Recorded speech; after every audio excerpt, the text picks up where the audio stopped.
So, I thought I would share my story of a book that I'm writing that's called Blood, Sweat, and Chocolate, from Christian missionary to Tantra teacher. So, quite a fascinating journey to take in one's life, and quite a shift from one extreme to the other, I would say. So, it's an interesting story.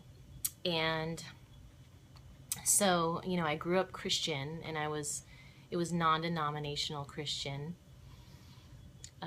which is kind of the more liberal side of Christianity, and was very involved in the churches that I was a part of, whether it was, um, evening groups or women's groups or singles groups or taking care of the kids during Sunday school or whatever.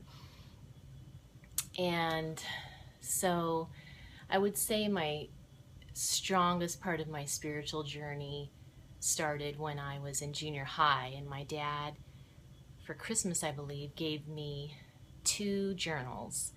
One to share what I have to say to God, and one to document what I feel God is saying to me. And I think that practice kind of launched me into a deeper spiritual practice. So I was very devout at a really young age, and been very spiritual all my life. And I'm a Pisces, and we're known for being spiritual. The 12th sign of the zodiac. So, to give you an example, in high school, I remember especially, I wanted God to know that He came first in my life, and so the way I showed that was by getting up at the crack of dawn and doing my devotions, having my spiritual quality time, so to speak, before I did anything else that every day. And that was, to show that my spirituality was a priority in my life. And I'm not really a morning person, but I made myself get up really early so I could start my day off that way. And that would take the form of prayer or Bible reading or some kind of spiritual book I was reading at the time. And yeah, I was very dedicated. And I have always felt like I've had a connection with spirit, and communication flow between the spirit world and myself. And it's guided my whole life. I would never make a huge decision to move somewhere or go attend a big school without first running it through my spiritual filters to make sure that I was getting the yes, to confirm that that was the right decision. And there are times like when like when I felt the Spirit was guiding me to finish college, certain things like that, where I really wasn't on board, and that wouldn't have really been my choice so much. Um, and I was getting the message. I was in Texas at the time, and I was getting the message to go back to school and finish, and I was like, really? Because I wasn't, really wanting that so much myself at the time, but I was also feeling the glass ceiling of work and feeling the limitations of, gosh, without a degree, some of these careers or businesses won't even look at me. And so, I did it, even though it wasn't really something I would have done out of my own will. And the same thing happened in my master's degree, actually. I wasn't necessarily planning to go get that at the time that I did, but I was getting the message, like, you might want to think about getting your master's degree, because in order to do what I want to do, which is teach at the adult level, and I do, and I have in different ways, but I did go away to Tennessee and get my master's degree in education because of that prompt.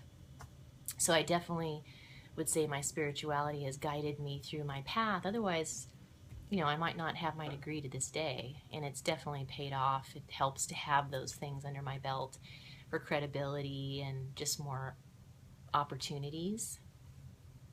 And then when I had finished my undergrad and I was 20, um, I decided to be a part of this program called Youth with a Mission. YWAM was the acronym for it. And so I went to Sunland, California, and I got to be a part of this amazing international team that were the first ones to break into Russia at that time. So that was in 1991. And they had finally opened up their country and were allowing groups like us to come in and share. And we did performances everywhere. We did dancing and singing, and we took turns public speaking about Christianity, and we did mime because that's like an international language. It was powerful. A friend and I even came up with a clowning act too, and so that was definitely a highlight in my life. It was amazing to witness some of the things that we did over in Russia and how long they had waited for us to come in so that they could learn more about spirituality. And we got to perform like in the town square, in the hospital, in the schools, in the orphanages, in the prisons. So it was pretty amazing experience that we were in Estonia, based with, living with the families there, and then we'd go out from there to St. Petersburg and Moscow and so forth. And I remember one of the things I came away with in that experience was really witnessing how much prayer works. Because sometimes we were feeling led to pray together more than we were led to just go out and perform all the time. Because in prayer, you can kind of speak things into existence, and it's somewhat unleashing the spiritual forces to do what they already want to do, but they need that prayer to kind of give them permission, so to speak, because they won't do anything against your will or without you asking. But if you ask, a lot can happen. And then they have permission to, to do all the great things that we need their help with, in the world and transforming things. And there was two main questions that the Russians would ask us, I noticed over and over, which was, do you think Gorbachev is, a good leader for us? And I would just say, pray about it. Pray for him to be replaced if that's what you think is better. And the other one was, do you think Estonia will ever get its independence? Because we were based there, and it was clear that, the ruins of World War II were still left there. It was kind of in shambles, and it hadn't really been cleaned up. And of course they were under, the governance of USSR instead of being their own country.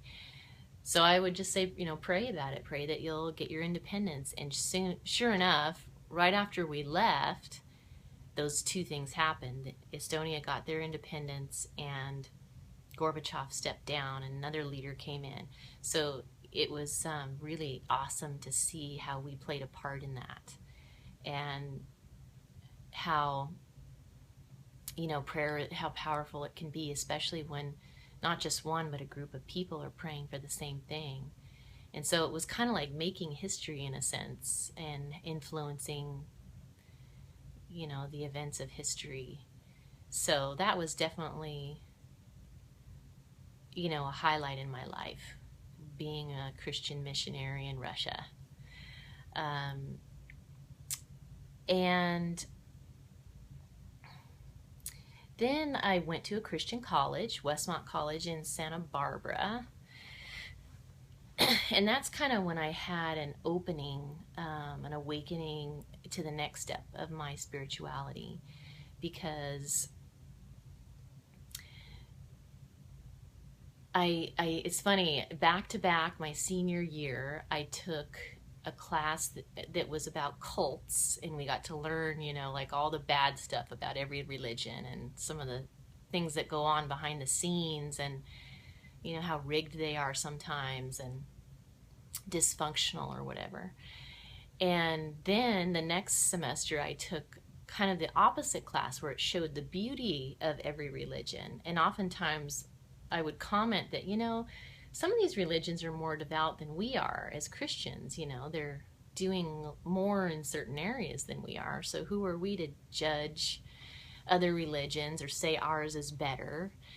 And it really opened my eyes to kind of let people express their spirituality in the way that they feel led to, because I don't think that we were meant to all be the same religion. I think there's different ways to express yourself, and spiritually, whether it's prayer or meditation or worship through singing and dancing, or being a missionary or a teacher or a preacher. There's different ways to express your spirituality, and a lot of the religions do have some of the same concepts, and it's kind of arrogant to try to make someone become a part of your religion as though it's better somehow. I think we all have different paths, and we have to be just true to ourselves. And, as long as it's not killing people or something, some religions do get a bit dysfunctional. And that's where it gets kind of edgy. But at any rate, I went to a Christian college, and I kind of had that awakening where I think I became a little bit more of a universalist, is what I call it, for lack of a better word, because I was noticing that some of these other religions were doing better in certain areas than us as Christians. They were more devout in certain ways, and commendable.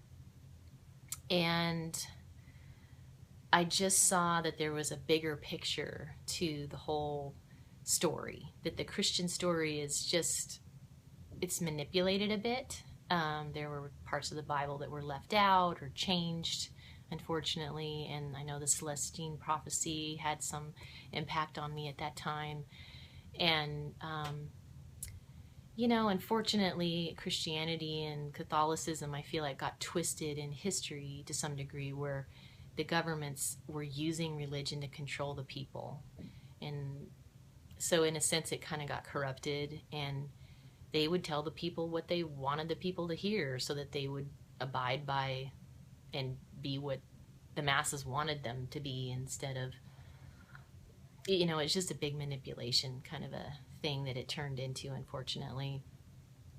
And I saw, I guess, that kind of hypocrisy, and just realizing that there's more to the story. There's more to the Christian story. It certainly is dysfunctional, I feel like, in the areas of marriage, gender roles, sexuality. It's leaving out a lot of stuff, and, kind of very old school, not up to date, and not realistic. So this is my journey, I guess, from childhood through college, and I'm going to talk about grad school and beyond in my next clip.